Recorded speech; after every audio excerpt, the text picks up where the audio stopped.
Hi, this is Shantha. இந்த விஷயத்தை எத்தனை பேர் நோட் பண்ணியிருப்பீங்கன்னு தெரியல. நான் சொல்லிட்ட அப்புறம் இதை நோட் பண்ணி பாருங்க. ஓகேவா? எங்கள் வீட்டில் வந்து ஆகஸ்ட் மந்த் ஸ்டார்ட் ஆயிடுச்சு. டிபார்ட்மெண்டல் ஸ்டோர் வந்து திங்ஸ்லாம் வாங்கிட்டு வந்துட்டாங்க. பில்லையும் திங்ஸையும் வச்சு நான் பார்த்துக்கிட்டே இருக்கேன்.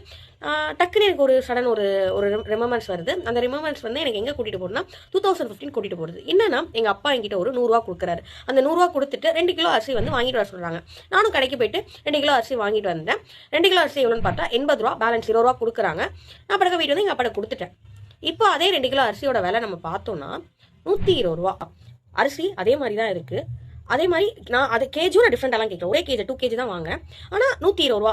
நாங்கள் 100 ரூபா வாங்கி 80 ரூபா வாங்கிட்டு 20 ரூபா கொடுக்குறேன். இங்கே நான் எக்ஸ்ட்ரா ஒரு 20 ரூபா நான் பே பண்ணுற மாதிரி வருது. ஸோ ரெண்டுத்துக்கும் நான் உள்ள டிஃப்ரென்ஸ் இருக்குல்ல, அந்த டிஃப்ரென்ஸ் தான் என்னன்னு சொல்லுவாங்கன்னா இன்ஃப்ளேஷன்ஸ். ஸோ இந்த இன்ஃப்ளேஷன் எதனால வருது நம்ம பார்த்தோம்னா 3 ரீசன்ஸ் இருக்கு. அதில் ஃபர்ஸ்ட் ரீசன் என்னன்னா demand pull inflation.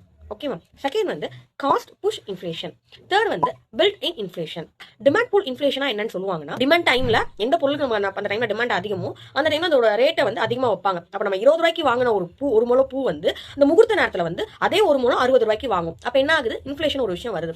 Second thing வந்து காஸ்ட் புஷ் இன்ஃப்ளேஷன் சொல்லுவாங்க. அது என்ன காஸ்ட் புஷ் இன்ஃப்ளேஷன் நம்ம பார்த்தோம்னா, ஃபார் எக்ஸாம்பிள் ஒரு பால் இருக்கு. நம்ம இப்போ நம்ம இந்த பாலை ரா மெட்டீரியலாக வச்சுட்டு என்னென்ன திங்ஸ் நம்ம ப்ரிப்பேர் பண்ணலாம்னு பார்த்தோம்னா, டீ போடலாம், அதே மாதிரி பால்கோவா ரெடி பண்ணலாம், கர்ட் ரெடி பண்ணலாம். ஸோ பால் ரேட் 25 ரூபா இன்க்ரீஸ் ஆகுனா பால் மூலியமா வர அந்த ஃபைனல் ப்ராடக்ட் என்ன ஆகுனா ரேட் இன்க்ரீஸ் ஆகுது. இது என்னன்னு சொல்லலாம் காஸ்ட் புஷ் இன்ஃப்ளேஷன் மாதிரி. திங் வந்து பில்ட் இன் இன்ஃப்ளேஷன் இருந்துச்சு. ஒன்னு குட்ஸ் இல்ல சர்வீஸா இருக்கும். இந்த குட்ஸ் அண்ட் சர்வீஸை ப்ரிப்பேர் பண்ற இடத்துல, அதாவது மேனுஃபேக்சர் பண்ற இடத்துல, சர்வீஸா கொடுக்குற இடத்துல என்ன பண்றாங்கன்னா, பொருளோட ரேட்லாம் இன்க்ரீஸ் ஆயிடுச்சு, எனக்கு சாலரியோட ரேட்டையும் இன்க்ரீஸ் பண்ணுங்கன்னு சொல்லி சாலரி வாங்குறவங்க வந்து அவங்க ஓனர் கிட்ட போய் பேசுறாங்க. அப்போ ஓனர் என்ன பண்ணுவாங்க? இவங்களுக்கு சாலரி போடுறதுக்காக அவங்க ப்ரிப்பேர் பண்ற ப்ராடக்டா இருக்கட்டும், ஐ மீன் குட்ஸா இருக்கட்டும், இல்ல அவங்க கொடுக்குற சர்வீஸையும் என்ன பண்ணுவாங்கன்னா ரேட் இன்க்ரீஸ் பண்ணுவாங்க. இதை பத்தி இன்னும் டீடைலா உங்களுக்கு தெரியணும்னா எனக்கு கமெண்ட் பண்ணுங்க. This is Shantha.